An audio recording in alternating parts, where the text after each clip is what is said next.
एक छोटे राज्य नंदपुर के दरबार में एक बहुत ही चतुर मंत्री श्रीधर था।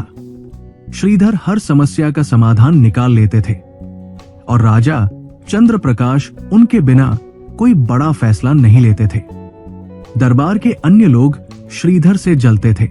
एक दिन राजा चंद्र प्रकाश ने श्रीधर से कहा, तुम बहुत बुद्धिमान हो, लेकिन तुम्हारा बेटा अनिरुद्ध बहुत मूर्ख है और उसे कोई समझ नहीं है।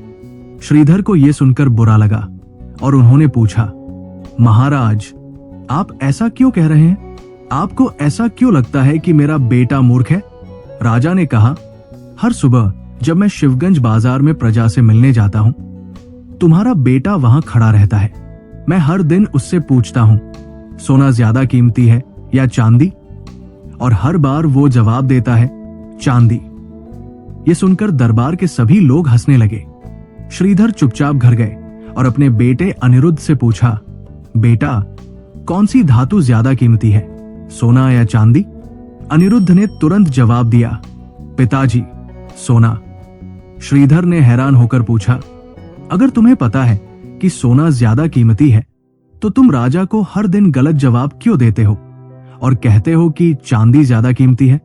अनिरुद्ध ने मुस्कुराते हुए जवाब दिया, पिताजी, हर सुबह राजा बाजार में आते हैं।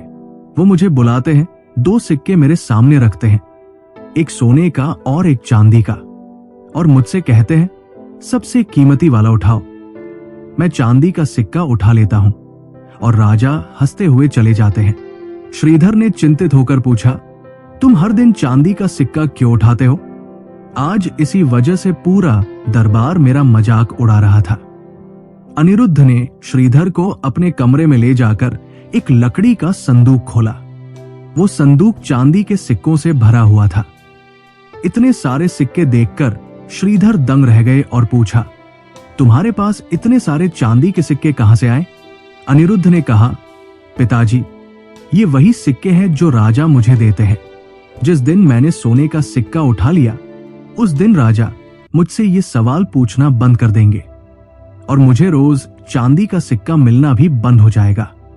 राजा को यह मजेदार लगता है कि मैं चांदी का सिक्का उठाता हूं और कहता हूं कि चांदी ज्यादा कीमती है।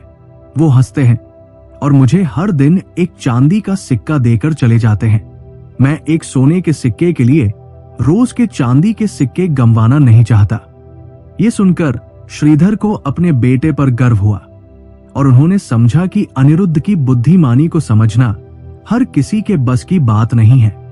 अब जब भी कोई अनिरुद्ध को मूर्ख कहता, श्रीधर बस मुस्कुरा देते। दोस्तों, इस कहानी से हमें ये सीख मिलती है कि दिखावा करना जरूरी नहीं है। जो लोग दिखावे से बचकर अपनी सूझबूझ से काम करते हैं, वही असल में समझदार होते हैं। अगर आपको पता है कि आप सही रास्ते पर हैं, तो दुनिया क्या कहती है इससे फर्क नहीं पड़ता। धैर्य रखें, आभारी बने और अपने जीवन में आगे बढ़ते रहें। अगर आपको ये कहानी पसंद आई हो तो इसे दूसरों के साथ जरूर साझा करें। मैं जल्द ही आपके लिए और नई प्रेरणादायक कहानियां लेकर आऊंगा। धन्यवाद।